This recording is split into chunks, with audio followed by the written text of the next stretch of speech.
নমস্কার বন্ধুরা, তোমরা সবাই কেমন আছো? আশা করি খুব ভালো আছো। তোমাদের সকলকে জিএস মুভি চ্যানেলে স্বাগত জানাই।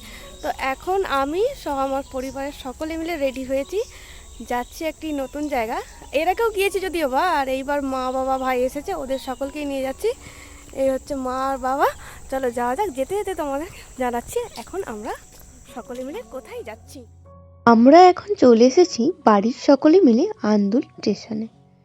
আমরা অপেক্ষা করছিলাম ট্রেন আসবার জন্য। ট্রেনে করে চলে গেলাম টিকিয়াপাড়া। এরপর ওইখান থেকে চলে গেলাম সালকিয়া। সালকিয়া থেকে বাসে করে চলে গেলাম বেলুড় মঠ। তোমরা তো কম বেশি সকলেই জানো হাওড়া ঢুকতে কতটা ট্রেন লেট করে। এখন চলে এসেছি বাড়ির সকলকে নিয়ে বেলুড় মঠ। চলো ভেতরটা যাওয়া যাক।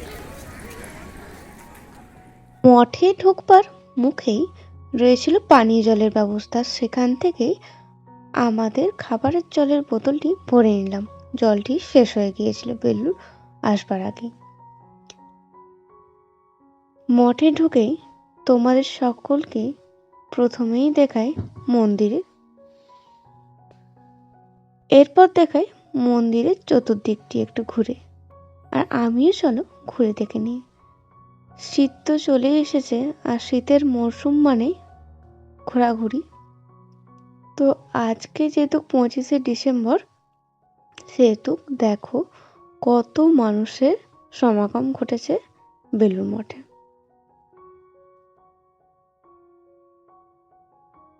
যেহেতু আজ 25শে ডিসেম্বর, তাই বিভিন্ন চ্যানেল থেকে বেলুড় মঠে সাংবাদিকরা এসেছে। এবিপি আনন্দ, কলকাতা টিভি আর 24 ঘন্টা, আরও বিভিন্ন চ্যানেল থেকে এসেছিল। তো এই 3টি চ্যানেলের একটি সাংবাদিক তো আমাকে বলল একটু বাইট দাও, আর তোমার বেলুড় মঠটি কেমন লাগছে সেটিও জানাও। আমি তো সপরিবারেই গিয়েছি আর আমার ভীষণ ভালো লেগেছে এইবারে বেলুড় মঠটি। এর আগেও গিয়েছিলাম, যদিও বা তখন পরিবারকে নিয়ে যেতে পারিনি, কিন্তু এইবার আমার পরিবারকে নিয়ে এসেছি বেলুড় মঠে। ওই যে দূরের লাইনটি দেখছো, ওটি হলো বেলুড় মঠে প্রসাদ গ্রহণ করবার লাইন। এখন বাজে বেলা 11টা, তাতেই মস্ত বড় একটি লাইন হয়ে গিয়েছে। এখন আমরা টিকিট কাউন্টারে গিয়ে প্রসাদ গ্রহণ করার টিকিটটি কেটে নিয়েছি যদিও বা, কিন্তু এখন প্রসাদ গ্রহণ করব না। এখন বেলুড়টিকে একটু ঘুরে দেখব। সাথে মা বাবাকেও নিয়ে এসেছি, তাদেরকেও একটু বেলুড়টি ভালো করে ঘুরিয়ে দেখাবো। আর এখানে আসবার পর মিস করছি, সে হলো সুপর্ণা। আগের বার ওই গোটা বেলুড়টি ঘুরিয়ে দেখিয়েছিল।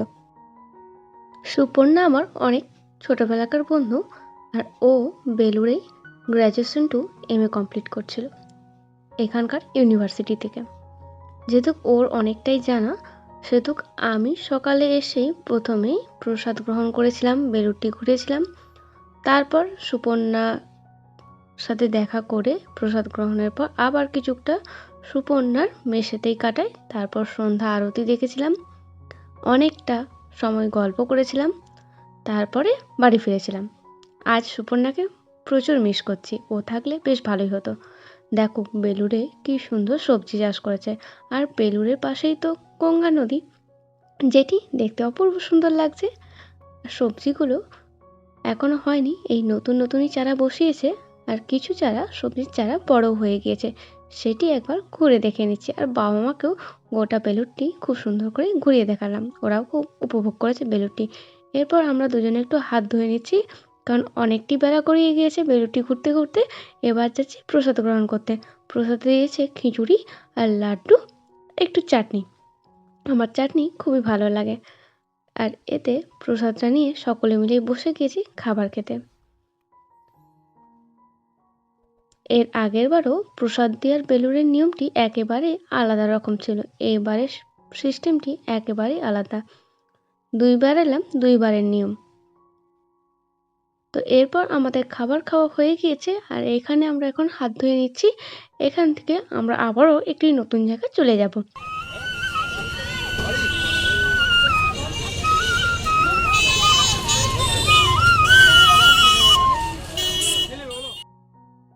আমরা চলে এসেছি বেলুড় মঠের বাইরে। প্রসাদ গ্রহণ করবার পরই সকলকেই বাইরে চলে আসতে হয়। আবার বিকেল 4টের সময় বেলুড় মঠ খোলা হবে। আমরা এখন জেটি থেকে টিকিট কেটে নিলাম। এরপর ভেসেলে করে পরিবারের সকলকে নিয়ে চলে যাচ্ছি দক্ষিণেশ্বর। ওইখান থেকে আবার বিকেলটি নতুন একটি জায়গা যাব মা বাবাকে নিয়ে। মা বাবাও কখনোই ভেসেলে ওঠেনি, মানে ভেসেলে চড়েনি, আর ওদেরও বেশ ভালো লাগছে গঙ্গার ওপর দিয়ে ভেসেলে করে যেতে। আমারও খুব সুন্দর লাগে ভেসেলে করে যেতে। এর আগের যে 2বার আমি ভেসেলে চড়েছি সেটা ছিল বিকেল থেকে ঠিক সন্ধ্যে নাগাদ গঙ্গা আরতি দেখতে যাওয়ার সময় ভেসেলে চড়েছিলাম, কিন্তু এইবার যাচ্ছি দুপুরে, আর ভীষণ ভালো লাগছে।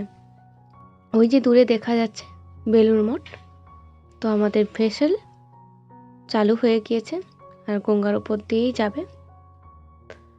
বেলুড় মঠটিকে ভেসেলে বসে অপূর্ব সুন্দর লাগছে। এখন দুপুরের সময়, তো সকলের প্রসাদ খাওয়া হয়ে গিয়েছে, তো বেলুড় মঠে দুপুরে কাউকে অ্যালাউ করে না, গেট বন্ধ হয়ে যায়।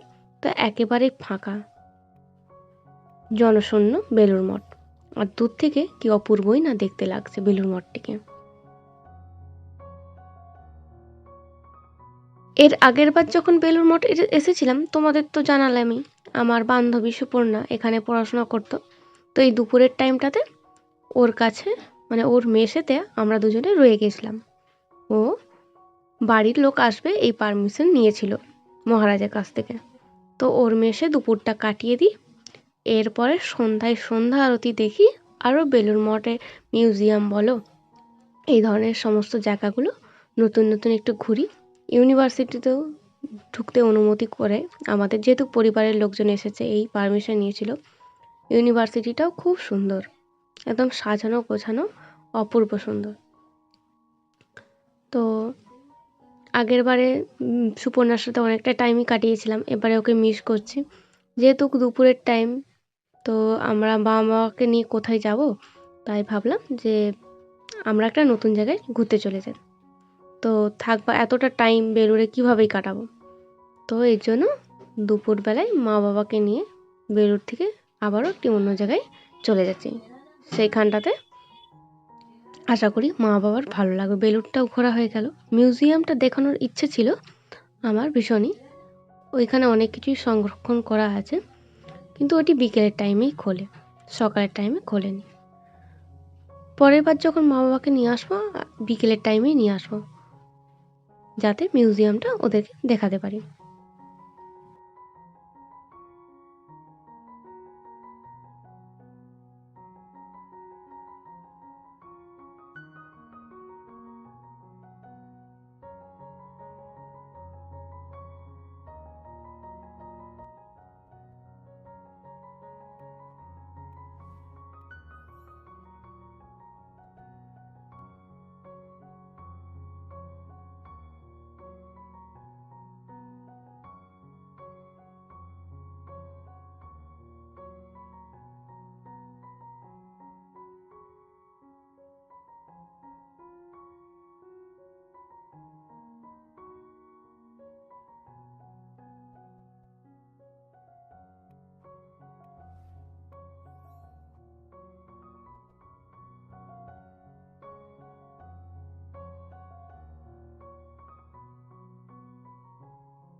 ভেসেলে করে ব্রিজের নিচে দিয়ে যেতে অপূর্বই না সুন্দর লাগছে।